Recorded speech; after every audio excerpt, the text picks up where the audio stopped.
এখানে হলো ভ্রমণ কর প্রদান করা হয়। এটা কি? কুমিল্লা বিবির বাজার স্থলবন্দর সড়ক বালুতলা 6.4 কিলোমিটার সড়ক বিভাগ। এখানে গুপ্তা নদীর রামধান। আচ্ছা, এখানে আমরা এদিকে যাবো। এটা হলো সামনে বর্ডার। এই যে এখানে বিশ্রামগঞ্জ ত্রিপুরা, এই যে এখানে লেখা। আমি চলে আসছি অলরেডি। আচ্ছা, একটু দেখাই ভালো করে। এখানে ধন্যবাদ, থ্যাংক ইউ। এখানে হলো আমবাসা ত্রিপুরা। আচ্ছা, আমবাসা ত্রিপুরা কত কিলোমিটার?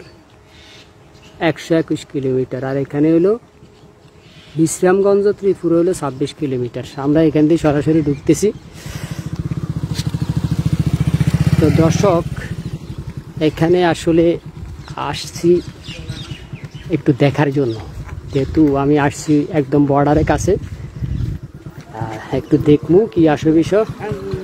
আপনারাও আমার সাথে থাকবেন, আশা করি মজা পাইবেন, অনেক কিছু জানতে পারবেন। এই যে হলো বিজিবি চেকপোস্ট, বা ওখানে এরা বিশ্রাম করে থাকে। এই যে এটা, এই ঘরটায় লেখা আছে এই যে বিজিবি, একটু জুম দিয়ে দেখাই।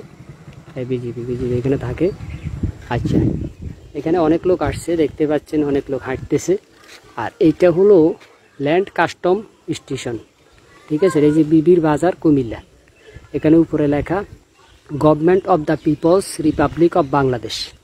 এখানে custom excise VAT commissionerate Comilla land custom station আছে। যাকে এখানে পাসপোর্ট টাসপোর্ট নিয়ে আসলে আপনারা ইন্ডিয়া এখান দিয়ে ঢুকতে পারবেন। কর্তৃক উক্ত সংরক্ষিত আছে। এখানে কি লিখলো আমরা একটু পড়ি।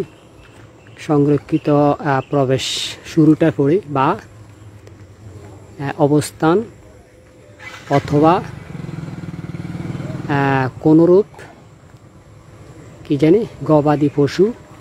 আচ্ছা, গবাদি পশু বা অন্যবিধ প্রাণী প্রবেশ করা নিষেধ, হয়তো এরকম, বা করানো নিষেধ হইতে পারে। প্রবেশ করানো বা চড়ানো অথবা এরূপ কর্মকার্যকর নিষেধ। যাক, এখানে এটা অনেক বড় লিফলেট, পড়তে পড়তে অনেক সময় লাগবে।